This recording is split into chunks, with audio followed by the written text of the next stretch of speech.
But let's talk about you as well.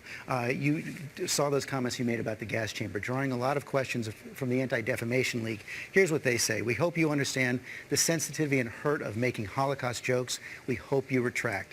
Will you retract?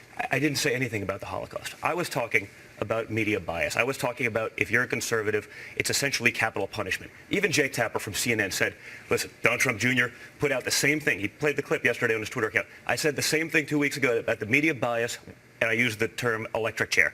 It was poor choice of words, perhaps, but in no way, shape, or form was I ever even remotely talking about the Holocaust. I wouldn't do it. I think that's disgusting. It's not my style. My sister's Orthodox Jewish. My brother-in-law's, who's a great friend and confidant, said half of my best men in my wedding and the bridesmaids in my wedding were Jewish. I would never do that. But what it really shows, unfortunately, it almost proves the point. I say something, rather than the media asking me about it, rather than saying, hey, Don, were you talking about the Holocaust? They jump, oh, my God, he's talking about the Holocaust. Well, this was the Anti-Defamation League. You're answering it now. It's the bias that I was talking about. If I say something, rather than talking about a great jobs plan, rather than talking about a great jobs for women plan, you know, they can't attack my father anymore. They've run out of ammo, so now they're going to attack me. You're going to have Cosmo trying to attack my sister. I understand that's the game that they're playing. But it goes to show my point, which I was making about media bias, which is that if you're a conservative, you don't even get a fair shot. They don't even give you the benefit of the doubt. And it's really a shame. Well, and that's why we wanted to have you come in and answer the questions and I'm happy to do it, which is why I'm here, yourself. addressing it myself. But it's why less than a third of Americans even trust the media anymore. I mean, and those are from Gallup polls.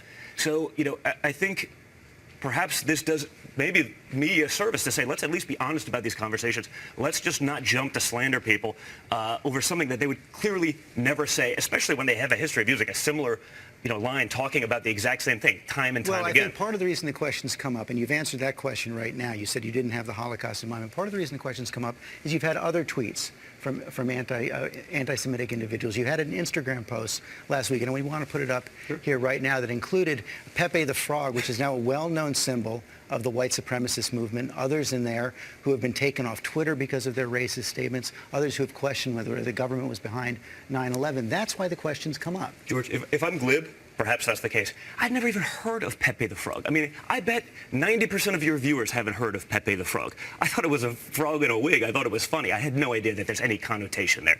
It's getting ridiculous. I'd never even heard of Pepe the Frog. I'd never even heard of Pepe the Frog. I'd never even heard of Pepe the Frog.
But in no way, shape, or form was I ever even remotely talking about the Holocaust. I wouldn't do it. I think that's disgusting. It's not my style. My sister's Orthodox Jewish. My brother-in-law's, who's a great friend and confidant, said half of my best men in my wedding and the bridesmaids in my wedding were Jewish. I would never do that.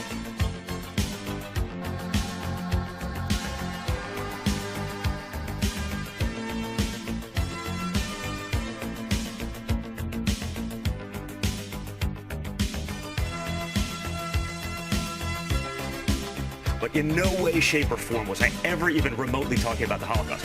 I wouldn't do it. I think that's disgusting. It's not my style. My sister's Orthodox Jewish. My brother-in-law's, who's a great friend and confidant, said half of my best men in my wedding and the bridesmaids in my wedding were Jewish. I would never do that.